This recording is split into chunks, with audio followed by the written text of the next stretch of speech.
Okay, here we are at the Trijicon stand. So Trijicon are a US maker of great quality optics. They make sporting range and they also make military range of optics. So depending on your application, they've pretty much got something for you. One thing I do like about these scopes from using them myself is the majority of them, they don't need any batteries. So you've always got that illuminated reticle, no matter what conditions you're under. So anyhow, let's go over and have a chat to one of the reps and have a look at their product range. That's for hunting in the lignum, hunting deer, hunting pigs in the thick stuff, low light. Yeah, yep. This, whereas something like this here, that's the longer range units. And have a look at what you get over there. They're assembled in the US. The tube is made in Japan. The glass comes from a Japanese factory, but it's all assembled in America. No problem. Yeah. So illuminated reticle as well with these, yeah. or? But it's sorry. Less 10% off for the weekend. Okay, somebody's turned the light off. Oh, there we go. Yeah, someone turned the light. I was going to say, because they're self-illuminating, aren't they, without any need for batteries? Yeah, so that's right, there's no batteries. Yeah. You've got fibre optic there and tritium in here. Yeah. Yeah, that's better. Yeah, much better. And then the bipod that you see underneath it, that's Australian made. Yep. This here is it's all one hand adjustment. Yep. For height, for cant. Okay, yeah. Right. And what's the name of that? That's the rock solid bipod. Rock solid. Right, so that just locks for height there. Get your cant right for whatever position you want to be in. Yep. Right. Lock. You can follow the target. Ready. Yep. Right. And we've had weights on that exceeding 90 kilos. Yeah, okay, so put it up here. Solid unit. So you can put it up here. Now, automatically adjust your cant. Yep. On the side of the hill. Again, straight through ready to go. Yep.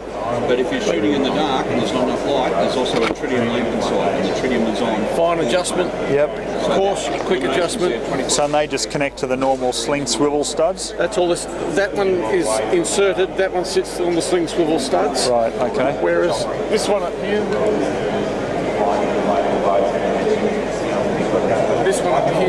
it sits on the sling swivel stud and it comes on and off. Yep. Yeah.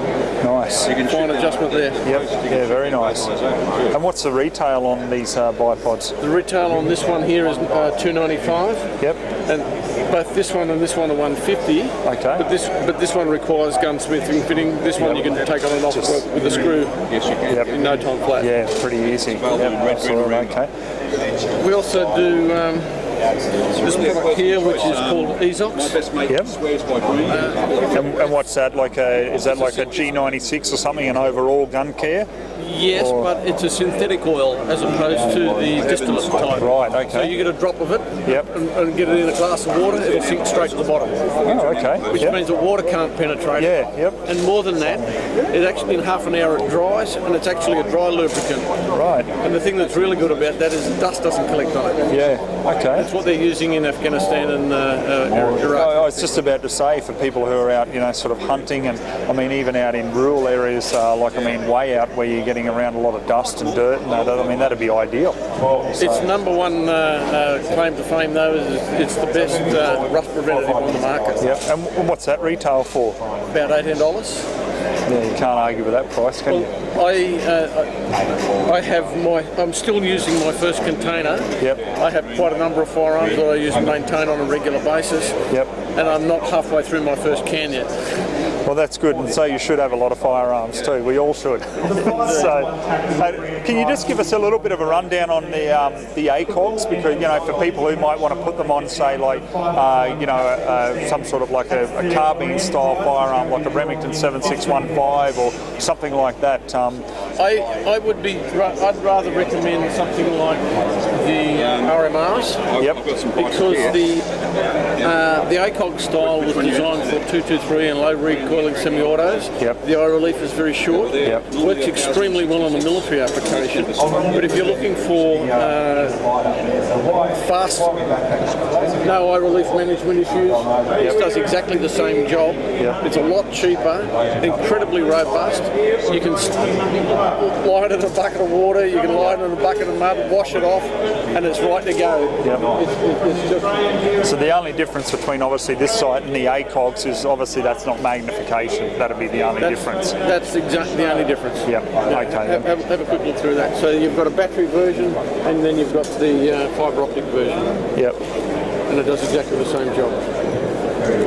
And of course, with a 4570 or a 416 or something like that. That's right, with the recoil. Yeah, absolutely. Because as I had mentioned, you know, I've used a couple of the different ACOGs on the AR-15 platform, and I mean, you find when you've got that buffer, you know, you've got your buffer tube and the spring and everything like that to lower that recoil down. But that's one thing I did notice. I had just a 4x32 ACOG.